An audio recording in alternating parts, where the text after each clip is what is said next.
Hello everyone, स्वागत है आप सबका learning with Gautam YouTube channel में। तो आज के इस वीडियो में हम करने वाले हैं क्लास 12 पॉलिटिकल साइंस के यानी कि राजनीतिक विज्ञान के टॉप मोस्ट बीबी ऑब्जेक्टिव क्वेश्चन आंसर को, जो कि आपके आने वाले बोर्ड एग्जाम के लिए काफी ज्यादा इंपॉर्टेंट प्रश्न रहने वाला है। तो आप लोग वीडियो को अच्छे से ध्यानपूर्वक और लास्ट तक देखिएगा। तो चलिए शुरू कर लेते हैं फर्स्ट क्वेश्चन से। और पहला क्वेश्चन है हमारा कि पॉलिटिक्स नामक पुस्तक के लेखक हैं कौन। तो अरस्तु जो है पॉलिटिक्स नामक पुस्तक के लेखक है, ऑप्शन नंबर बी हो जाएगा। और अच्छे से इसको याद ही रखेगा, इंपॉर्टेंट क्वेश्चन है। अब अरस्तु के बारे में भी जान लीजिए, क्योंकि अरस्तु से रिलेटेड भी कई बार ऑब्जेक्टिव क्वेश्चन पूछा जाता है कि अरस्तु को किस चीज का ज्ञान था। तो अरस्तु को दर्शन का, राजनीतिक का, काव्य का, आचार शास्त्र का, शरीर रचना का, दवाई का और ज्योतिष का, इन सभी चीजों का काफी अच्छा ज्ञान था अरस्तु को। और अरस्तु के लिखे हुए जो ग्रंथ की संख्या वो लगभग 400 के करीब बताई जाती है। अब अगला क्वेश्चन करते हैं। नेक्स्ट क्वेश्चन है हमारा, निम्नलिखित में से कौन मार्क्सवादी विचारधारा से संबंधित नहीं है। तो पूंजीवादी समाज जो है ये मार्क्सवादी विचारधारा से संबंधित नहीं है, ऑप्शन नंबर ए हो जाएगा। अगला क्वेश्चन है, नागरिक गणतंत्रवाद का सूत्र किसने प्रतिपादित किया था। तो नागरिक गणतंत्रवाद का जो सूत्र है ये अरस्तु ने प्रतिपादित किया था, ऑप्शन नंबर ए हो जाएगा। अगला क्वेश्चन है हमारा, किसने कहा कि शांति जो है कायरो का सपना है। तो माओ ने कहा था, माओ ने, कि शांति जो है कायरो का सपना है, ऑप्शन नंबर इसका डी हो जाएगा। अगला क्वेश्चन है हमारा कि तनाव शैथिल का दौर शुरू हुआ था। तो 1970 के बाद से तनाव शैथिल का जो दौर था ये शुरू हुआ था, ऑप्शन नंबर सी हो जाएगा। नेक्स्ट क्वेश्चन है हमारा, द्वितीय विश्व युद्ध के उपरांत कौन दो महाशक्ति जो थी उभर कर सामने आई थी। दूसरा विश्व युद्ध जो हो गया था, यानी कि दूसरा विश्व युद्ध जो कि चला था 1939 से लेकर के 45 तक, तो ये दूसरा विश्व युद्ध जो हो गया था, इसके बाद में कौन दो महाशक्ति जो थी ये उभर कर सामने आई थी। तो अमेरिका, संयुक्त राज्य अमेरिका और सोवियत संघ जो था, ये दो महाशक्ति के सामने रूप में उभर कर सामने आई थी दूसरे विश्व युद्ध के पश्चात, ऑप्शन नंबर सी हो जाएगा। अगला क्वेश्चन है हमारा, नेक्स्ट क्वेश्चन, सोवियत संघ के विभाजन के बाद रूस का प्रथम निर्वाचित राष्ट्रपति कौन था। सोवियत संघ का जो विभाजन हो गया था, बंटवारा हो गया था, उसके बाद रूस का प्रथम निर्वाचित राष्ट्रपति जो थे वो कौन थे, यल्तसिन थे, ऑप्शन नंबर बी हो जाएगा। यल्तसिन जो थे ये सोवियत संघ के विभाजन के बाद रूस के पहले निर्वाचित राष्ट्रपति थे।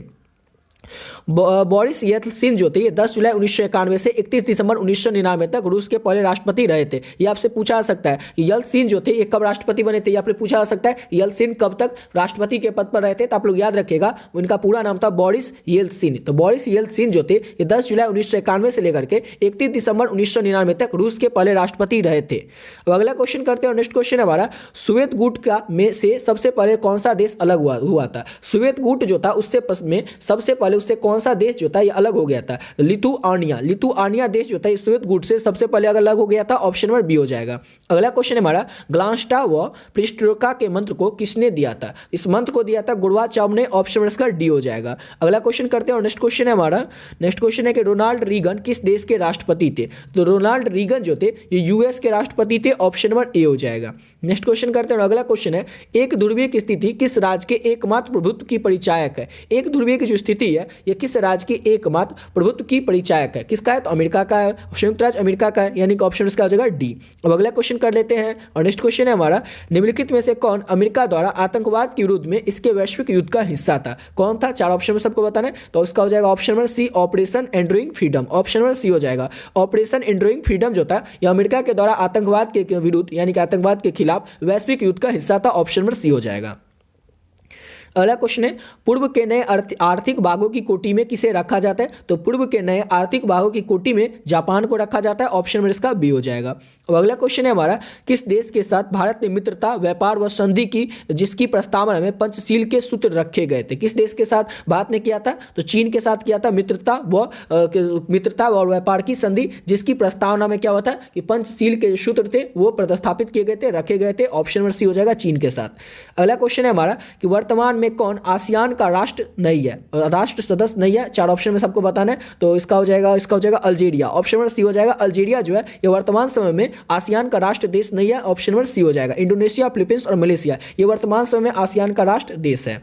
अगला क्वेश्चन करते हैं। नेक्स्ट क्वेश्चन है हमारा, आसियान आर्थिक समुदाय का उद्देश्य है। तो आसियान आर्थिक समुदाय जो है इसका उद्देश्य क्या होता है, तो इसका उद्देश्य है आसियान देशों का साझा बाजार उत्पादन तैयार करना, आसियान क्षेत्र के सामाजिक और आर्थिक विकास में मदद करना, आसियान क्षेत्र के देशों के आर्थिक विवादों को निपटाने के लिए निर्मित मौजूदा व्यवस्था में सुधार करना, यानी ऑप्शन डी हो जाएगा। इनमें से सभी ये सभी क्या है, तो आसियान आर्थिक समुदाय का उद्देश्य है, ऑप्शन में इसका डी हो जाएगा। अगला क्वेश्चन है आसियान का 20वां शिखर सम्मेलन अप्रैल 2012 में कहाँ आयोजित हुआ था। आसियान का जो 20वां शिखर सम्मेलन था यह अप्रैल 2012 में आयोजित किया गया था। कहाँ पे? तो नोम पेन में। ऑप्शन नंबर सी हो जाएगा, नोम पेन में आसियान का 20वां शिखर सम्मेलन जो था यह अप्रैल 2012 में आयोजित किया गया था। ऑप्शन नंबर सी हो जाएगा। अगला क्वेश्चन हमारा पंचशील समझौता किन दो देशों के बीच हस्ताक्षरित हुआ था। पंचशील समझौता जो था किन दो देशों के बीच हस्ताक्षरित हुआ था, तो ये हुआ था भारत और चीन के बीच में। याद रखिएगा पंचशील समझौता जो था यह भारत और चीन के बीच में हुआ था। और आपसे पूछा जाएगा कि भारत और चीन के बीच में पंचशील समझौता कब हुआ था, तो वर्ष 1954 में हुआ था। इसको भी याद रखिएगा। अब अगला क्वेश्चन करते हैं और नेक्स्ट क्वेश्चन हमारा दक्षिण एशिया के किस राज्य में माओवादियों ने उथल पुथल मचाई है। तो दक्षिण एशिया के नेपाल देश में माओवादियों ने उथल पुथल मचाई है। ऑप्शन नंबर डी हो जाएगा। अगला क्वेश्चन है दक्षिण एशिया के किस देश के प्रधानमंत्री को उसके उत्तराधिकारी ने अपदस्थ करके फांसी की सजा दे दिया था। किस देश के? तो पाकिस्तान देश के। ऑप्शन नंबर सी हो जाएगा। दक्षिण एशिया के प्रधानमंत्री देश के प्रधानमंत्री को उसके उत्तराधिकारी ने अपदस्थ करके फांसी की सजा दे दिया था। ऑप्शन नंबर सी हो जाएगा। अगला क्वेश्चन है निम्नलिखित में से कौन सा देश सार्क का सदस्य है। तो भारत जो है सार्क का सदस्य है। आप लोगों को पता होगा भारत टोटल जो सार्क में सदस्य है वो टोटल 8 सदस्य हैं, और जिसमें कि अफगानिस्तान जो है वो हाल ही में जुड़ा है। और पहले था भारत, पाकिस्तान, बांग्लादेश, श्रीलंका, नेपाल, भूटान और मालदीव। लेकिन अभी हाल में ही अफगानिस्तान जो जुड़ गया, यानी कि अब टोटल सार्क में सदस्य देश कितने हैं, तो टोटल सार्क में सदस्य देश है वो 8 हैं। अगला क्वेश्चन है भारत में पंचवर्षीय योजना की शुरुआत कब की गई थी। भारत में जो पंचवर्षीय योजना की शुरुआत है ये किया गया था वर्ष 1951 में। ऑप्शन नंबर सी हो जाएगा। नेक्स्ट क्वेश्चन है हमारा संयुक्त राष्ट्र संघ के चार्टर में कितनी धाराएं हैं। संयुक्त राष्ट्र संघ के चार्टर जो है उसमें कितनी धाराएं हैं, तो संयुक्त राष्ट्र संघ के चार्टर में 111 धाराएं हैं। ऑप्शन नंबर ए हो जाएगा। विश्व एड्स दिवस कब मनाया जाता है, तो इसका आंसर आप लोगों में से बहुत सारे बच्चे को ऑलरेडी पता ही होगा कि विश्व एड्स दिवस प्रत्येक साल 1 दिसंबर को मनाया जाता है। ऑप्शन नंबर ए हो जाएगा। अगला क्वेश्चन करते हैं। नेक्स्ट क्वेश्चन हमारा गुट निरपेक्ष देशों का शिखर सम्मेलन नई दिल्ली में आयोजित किया गया था। तो गुट निरपेक्ष देशों का शिखर सम्मेलन जो था वो दिल्ली में आयोजित किया गया था। लेकिन ये आयोजन जो हुआ था ये हुआ कब था, तो 1983 में गुट निरपेक्ष देशों का शिखर सम्मेलन जो है नई दिल्ली में आयोजन किया गया था 1983 में। अगला क्वेश्चन है विश्व महिला दिवस कब मनाया जाता है। तो विश्व महिला दिवस जो है ये प्रत्येक वर्ष 8 मार्च को मनाया जाता है। ऑप्शन नंबर बी हो जाएगा। अगला क्वेश्चन है हमारा किस वर्ष विश्व व्यापार संगठन की स्थापना हुई थी। किस वर्ष विश्व व्यापार संगठन की स्थापना हुई थी, तो 1995 में विश्व व्यापार संगठन की स्थापना हुई थी। ऑप्शन नंबर डी हो जाएगा। अगला क्वेश्चन है सुरक्षा परिषद में कुल अस्थायी सदस्यों की संख्या कितनी है। तो सुरक्षा परिषद में कुल अस्थायी सदस्यों की जो संख्या वो 15 है।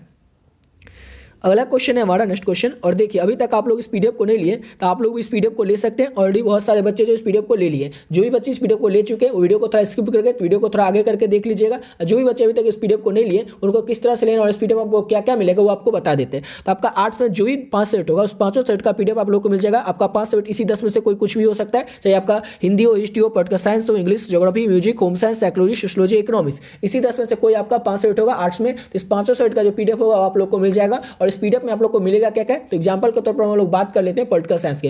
पॉलिटिकल साइंस में टोटल 18 चैप्टर और 18 चैप्टर के जितने भी इंपॉर्टेंट ऑब्जेक्टिव और सब्जेक्टिव क्वेश्चन है सभी क्वेश्चन आपको मिल जाएगा, चैप्टर वाइज मिल जाएगा। अगर आप लोग इसको पढ़ करके अच्छे तरीके से तैयार कर लेते हैं तो आपके आने वाले बोर्ड एग्जाम में जो भी प्रश्न आएंगे वो प्रश्न आपको 99% क्वेश्चन जो होगा इसी पीडीएफ से आपको देखने को मिल जाएगा। तो आप लोग उसको लेकर के बहुत ही कम समय में और बहुत ही बढ़िया तरीके से अपनी तैयारी को कर सकते हैं। पीडीएफ का जो प्राइस है वो सिर्फ और सिर्फ 25 रुपया रखे, इतना कम इसीलिए ताकि हर एक बच्चा इस वीडियो को ले सकेगा, एफोर्ड कर सकेगा और अपने आने वाले बोर्ड एग्जाम की तैयारी बहुत ही बढ़िया तरीके से कर सकेगा। लेना किस तरह से, तो ये देखिए ये नंबर है 7903820891। इस नंबर को जैसे आप लोग फोन पे, गूगल पे, पेटीएम में डालिएगा तो नाम आ जाएगा गौतम का। उसमें आपको क्या करना है 25 रुपया डाल देना, उसका स्क्रीनशॉट लेकर के आप लोग को इसी नंबर के व्हाट्सएप पे भेज देना है। और आपका जो भी 5 सेट होगा आप लोग 5 सेट बता दीजिएगा। 5 सेट का जो पीडीएफ होगा आप लोग को मिल जाएगा। आप लोगों से फिर कई बच्चे कॉल करके पूछेंगे सर एक सेट का पीडीएफ का प्राइस 25 रुपये या सभी सेट का पीडीएफ का प्राइस 25 रुपये। तो आपका जो भी 5 सेट होगा उस 5 सेट का जो प्राइस होगा उसी पर सिर्फ 25 रुपये। इतना कम इसीलिए रखे ताकि हर एक बच्चा इस पीडीएफ को ले सकेगा, अफोर्ड कर सकेगा और अपने आने वाले एग्जाम की तैयारी, बोर्ड एग्जाम की तैयारी बहुत ही कम समय में और बहुत ही बढ़िया तरीके से कर सकेगा। अब बढ़ते हैं अपने अगले क्वेश्चन की ओर। और नेक्स्ट क्वेश्चन है हमारा परंपरागत सुरक्षा नीति में कौन कौन से तत्व हैं। परंपरागत सुरक्षा नीति जो है उसमें कौन कौन से तत्व हैं, तो उसमें शक्ति संतुलन भी है, गठबंधन की राजनीति भी है और सामूहिक सुरक्षा भी है। और यानी कि ऑप्शन नंबर डी हो जाएगा इनमें से सभी। ये सभी जो है ये परंपरागत सुरक्षा नीति में तत्व हैं। अगला क्वेश्चन है 1992 में पृथ्वी शिखर सम्मेलन का उद्घाटन किसने किया था। तो 1992 में पृथ्वी शिखर सम्मेलन का जो उद्घाटन है वो किसने किया था। 4 ऑप्शन में सबको बताना है, तो डॉक्टर घाली ने। डॉक्टर घाली ने 1992 में पृथ्वी शिखर सम्मेलन का उद्घाटन किया था। अगला क्वेश्चन है बच्चों के अधिकारों के लिए कौन सा अंतर्राष्ट्रीय संगठन है। बच्चों के अधिकारों के लिए कौन सा अंतर्राष्ट्रीय संगठन है, तो यूनिसेफ जो है बच्चों के अधिकारों के लिए अंतर्राष्ट्रीय संगठन है। ऑप्शन उसका सी हो जाएगा।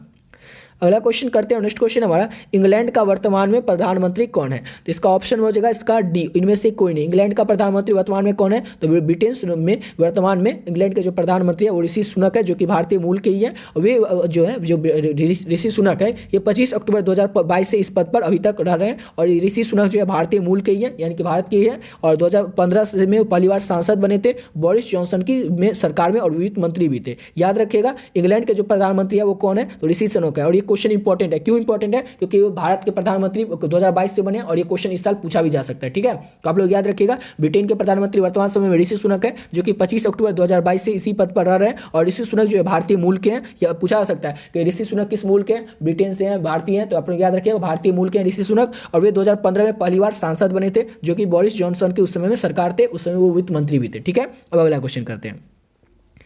अगला क्वेश्चन है, किसने कहा कि भूमंडलीकरण विशिष्टवाद का सार्वभौमिकरण या सार्वभौमिकवाद का विशिष्टीकरण है? ऐसा किसने कहा था? 4 ऑप्शन में से आपको बताना है। तो रॉबर्टसन ने कहा था। ऑप्शन में इसका बी हो जाएगा, रॉबर्टसन ने कहा था। अगला क्वेश्चन है हमारा, आधुनिक युग में अर्थव्यवस्था के क्षेत्र में होने वाली सबसे बड़ी क्रांति कौन सी थी? तो सबसे बड़ी क्रांति 4 ऑप्शन में से आपको बताना है कौन सी थी। तो इसका हो जाएगा ऑप्शन नंबर बी, औद्योगिक क्रांति। लेकिन अगर आपके ऑप्शन में सी में दिया रहेगा और रहेगा ए और बी दोनों, तो वाणिज्य क्रांति भी जीती, ये सबसे बड़ी क्रांति थी। लेकिन अगर इसमें औद्योगिक क्रांति दिया हुआ है तो हम लोग औद्योगिक क्रांति को लगाएंगे। लेकिन ऑप्शन में दिया रहेगा ए एंड सी दोनों। ठीक है ना, ए एंड सी दोनों, तो ए एंड सी दोनों होगा इसका। ठीक है, लेकिन अगर इसमें एक ही दिया रहेगा, तो जैसे इसमें दिया हुआ है, तो सिर्फ पहले हम लगाएंगे औद्योगिक क्रांति। ठीक है, लेकिन अगर ए और बी सी दोनों रहेगा तो ए और बी दोनों को लगाएंगे। ठीक है, इसका ऑप्शन में से सी हो जाएगा, ऐसे करके। अगला क्वेश्चन है, ब्रिटेन वुड्स सम्मेलन किस वर्ष हुआ था? ब्रिटेन वुड्स सम्मेलन जो था ये वर्ष 1944 में हुआ था। ऑप्शन में इसका सी हो जाएगा। अगला क्वेश्चन है हमारा, IMF और विश्व बैंक ने काम करना शुरू किया था। तो IMF और विश्व बैंक ने काम करना कब शुरू किया था? तो ये इस 4 ऑप्शन में से आपको बताना है कि IMF और विश्व बैंक ने दोनों ने साथ मिलकर काम करना शुरू किया था, वर्ष 1947 में किया था। ऑप्शन नंबर बी हो जाएगा। अगला क्वेश्चन है हमारा, राज्यसभा के सदस्यों का कार्यकाल होता है। तो राज्यसभा के जो सदस्य होते हैं इनका कार्यकाल जो होता है, इन काम करने का जो समय होता है 6 वर्षों का होता है। अगला क्वेश्चन है, निम्न में से कौन संघ सूची का एक विषय है? संघ सूची का भी एक विषय कौन है? तो रक्षा जो है एक संघ सूची का विषय, ऑप्शन नंबर बी हो जाएगा। अगला क्वेश्चन है, परंपरागत सुरक्षा नीति में कौन कौन से तत्व हैं? परंपरागत सुरक्षा नीति में कौन कौन से तत्व हैं? तो देखिए, शक्ति संतुलन, गठबंधन की राजनीति और सामूहिक सुरक्षा, ये तीनों जो है ये क्या है? ऑप्शन डी हो जाएगा। इनमें से सभी जो है ये परंपरागत सुरक्षा नीति के तत्व हैं। ऑप्शन नंबर डी हो जाएगा। अगला क्वेश्चन है, लोकसभा में बिहार के सांसदों की संख्या कितनी है? तो लोकसभा में बिहार के सांसदों की जो संख्या है वो टोटल 40 है। ऑप्शन नंबर ए हो जाएगा, इंपॉर्टेंट है, याद रखिएगा। अगला क्वेश्चन है, विधानसभा में बैठक की गणपूर्ति के लिए कम से कम कितने सदस्यों की उपस्थिति जो होती है वो आवश्यक होती है? कितने सदस्यों की उपस्थिति जो होती है आवश्यक होती है? तो 1/10 सदस्यों की या फिर 10 सदस्यों की जो गणपूर्ति के लिए आवश्यक होती है कम से कम। ऑप्शन नंबर ए हो जाएगा।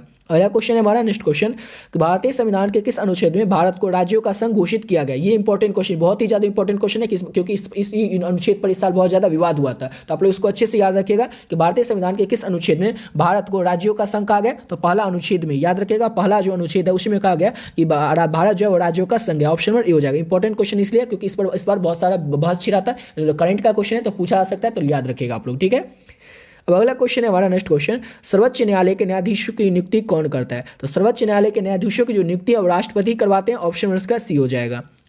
अगला क्वेश्चन है हमारा, नेक्स्ट क्वेश्चन, संविधान के किस अनुच्छेद में केंद्र और राज्य के बीच विधायी संबंधों का उल्लेख किया गया? तो यह अनुच्छेद 245 से 255 के बीच में किया गया। संविधान, याद रखिएगा, संविधान के 245 से 255 अनुच्छेद के बीच केंद्र और राज्य के बीच विधायी संबंधों का उल्लेख किया गया है। अगला क्वेश्चन है हमारा, किस देश का संविधान विश्व का सबसे बड़ा संविधान है? ये आप लोग को ऑलरेडी आंसर पता ही होना चाहिए और सबको पता ही होगा कि भारत का संविधान है विश्व का, वर्ल्ड का सबसे बड़ा संविधान है। अगला क्वेश्चन है, राज्य पुनर्गठन आयोग की स्थापना कब की गई थी? तो राज्य पुनर्गठन आयोग की जो स्थापना है ये वर्ष 1953 में 1953 में किया गया था। अगला क्वेश्चन है हमारा, अनुसूचित जाति संघ की स्थापना किसने किया था? अनुसूचित जाति संघ की जो स्थापना है वो किसने किया था? तो डॉक्टर अम्बेडकर ने, भीमराव अम्बेडकर ने अनुसूचित जाति संघ की स्थापना किया था। अगला क्वेश्चन है, कश्मीर के विलय पत्र पर किसने हस्ताक्षर किए थे? तो राजा हरि सिंह ने कश्मीर के विलय पत्र पर हस्ताक्षर किए थे। और ये भी क्वेश्चन VVI क्वेश्चन है। जितना आपको 50 क्वेश्चन करवाए, ये सभी क्वेश्चन मोस्ट इंपॉर्टेंट क्वेश्चन है, तो आप लोग सभी क्वेश्चन को बढ़िया तरीके से याद रखिएगा। अगला क्वेश्चन है हमारा, भारत के संविधान सभा का गठन किस योजना का आधार था? भारतीय संविधान सभा का जो गठन हुआ था ये किस योजना का आधार था? ये क्वेश्चन आपको हिस्ट्री में पूछा जाए, पॉलिटिकल साइंस में पूछा जाए, लेकिन क्वेश्चन जरूर पूछा जाएगा, बहुत ज्यादा इंपॉर्टेंट क्वेश्चन है, तो याद रखिएगा, कैबिनेट मिशन योजना का आधार था। इसका ऑप्शन कैबिनेट मिशन योजना, ऑप्शन में डी हो जाएगा। भारत के संविधान सभा का जो गठन हुआ था था, ये कैबिनेट मिशन योजना के आधार पर हुआ था, ऑप्शन नंबर डी हो जाएगा। और आज के इस वीडियो का लास्ट क्वेश्चन है हमारा, संघात्मक ढांचे का अपरिहार्य लक्षण है, तो क्या हो जाएगा, इसका हो जाएगा संविधान की सर्वोच्चता, स्वतंत्र न्यायपालिका और शक्तियों का विभाजन, ये तीनों क्या हो जाएगा, तो संघात्मक ढांचे का अपरिहार्य लक्षण हो जाएगा, ऑप्शन नंबर डी हो जाएगा इनमें से सभी। इसी के साथ वीडियो पे कंप्लीट करते हैं। आशा करता हूँ आप लोग को वीडियो अच्छा लगा होगा। और आप लोग को पीडीएफ के बारे में ऑलरेडी ऊपर बता दिए थे कि आप लोग भी चाहें तो आपका जो ही सेट होगा उस 500 सेट का पीडीएफ जो होगा आप लोग ले सकते हैं। पीडीएफ का प्राइस ओनली 25 रुपया रखें ताकि सभी बच्चा इस पीडीएफ को ले सकेगा और बहुत ही कम समय अपनी तैयारी को कर सकेगा। नंबर बता दिए, नंबर है 7903820891। इस नंबर को जैसे आप लोग फोन पे, गूगल पे, पेटीएम में डालेगा, नाम आ जाएगा गौतम खान, उसमें आपको 25 रुपया डाल देना और उसका स्क्रीनशॉट लेकर के इसी नंबर के व्हाट्सएप पे भेज देना है, ठीक है। और अपना जो भी आपका 5 सेट होगा 500 सेट बता दीजिएगा और आपका जो भी 5 सेट होगा उस 500 सेट का पीडीएफ मिल जाएगा। आशा करता हूँ आप लोग को वीडियो अच्छा लगा होगा। तो मिलते हैं नेक्स्ट वीडियो में नए वीडियो के साथ।